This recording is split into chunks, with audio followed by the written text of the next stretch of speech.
একেই হয়তো বলে কারো পৌষ মাস, আবার কারো সর্বনাশ। মুস্তাফিজুর রহমানকে 6.5 কোটিতে পেয়ে চ্যাম্পিয়ন হবার জন্য এখন থেকেই নীল নকশা আঁকা শুরু করেছে লাহোর কালান্দার্স। অন্যদিকে তার সাথে অবিচার করার ফল ভোগ করতে এখন এক প্রকার দিশেহারা কলকাতা নাইট রাইডার্স। টুর্নামেন্টে নিজেদের পেস ইউনিট নিয়ে এবার পড়লো আরো বড় বিপাকে। শেষ মুহূর্তে এসে দুশ্চিন্তার কালো মেঘ আরো বেশি ঘনীভূত হলো শাহরুখ খানদের।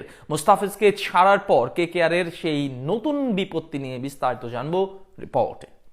অবিচারের ফল আজ হোক আর কাল একদিন না একদিন ভোগ করতে হবেই। মুস্তাফিজুর রহমানের সাথে ঠিক যেমনটা করেছিল কলকাতা নাইট রাইডার্স, তার ফল এখন ভোগ করতে হচ্ছে কঠিনভাবে। টুর্নামেন্টের শুরুর আগে এবার কঠিন বিপাকে পড়েছে উপার বাংলার ফ্র্যাঞ্চাইজিটি। বিপরীতে পিএসএল এর সর্বোচ্চ সম্মান পাচ্ছে টাইগার বামহাতি পেসার। তাকে ঘিরে এখন সকল পরিকল্পনা সাজাচ্ছে লাহোর কালান্দার্স। এমনকি দলটির সর্বোচ্চ ক্যাটাগরির ক্রিকেটার হিসেবে মাঠ মাতাবেন বাংলাদেশের কাটার মাস্টার। অন্যদিকে তাকে হারিয়ে কলকাতা এক প্রকার দিশেহারা হওয়ার অবস্থা।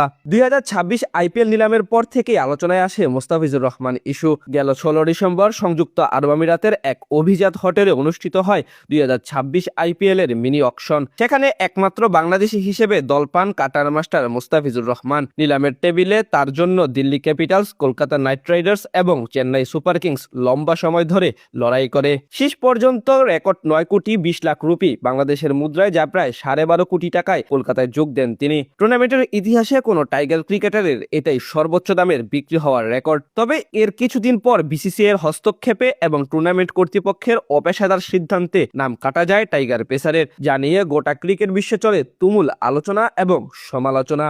এভাবে নিজেদের অপেশাদার প্রমাণ করে বিসিসিআই এর নেওয়া সিদ্ধান্তকে মেনে নিতে পারেনি অনেকে। এদিকে এবার আসরে কলকাতার মেইন বোলার হিসেবে ছিলেন মুস্তাফিজ, আর তাকে নিয়ে এমন নোংরামির ফলপ্রসূ এখন কঠিন ফল ভোগ করতে হচ্ছে শাহরুখ খানের মালিকানাধীন ফ্র্যাঞ্চাইজিটির। প্রথমত, দলের অন্যতম গুরুত্বপূর্ণ চরিত্র হর্ষিত রানা ইনজুরির কারণে ছিটকে গেছেন। বিশ্বকাপের আগে দক্ষিণ আফ্রিকার বিপক্ষে প্রস্তুতি ম্যাচে পাওয়া চোটের কারণে এখন তিনি নির্বাসনে। সেখান থেকে কতদিন লাগে সুস্থ হতে তা এক প্রকার অনিশ্চিত। তার সাথে মুস্তাফিজের সরে আসা আগেই বড় বিপাক সৃষ্টি করেছিল কেকেআর এর জন্য।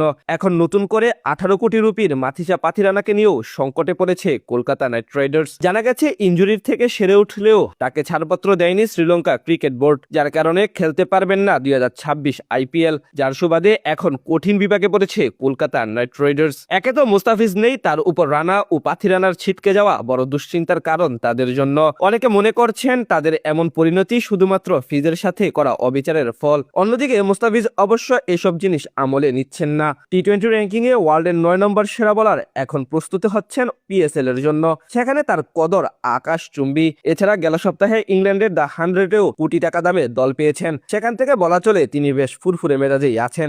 আর কলকাতার অবস্থা পুরোপুরি বেগতিক। এটাই হয়তো প্রকৃতির লীলা খেলা।